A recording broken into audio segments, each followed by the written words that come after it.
Saka ba tutungo? Dito tayo. Yan. Mainit dyan eh. Lakad. Ang bagal mo.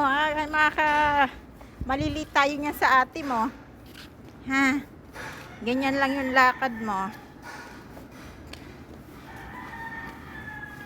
Yan, lakad ka. Para ikaw na magsundo kay ate ha. Dito sa gilid. Dito. Yan.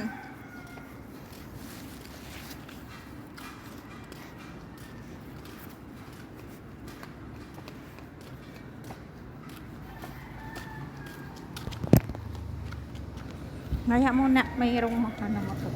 Ayan, diretso na. Sige. Mag-practice ka na. Oh.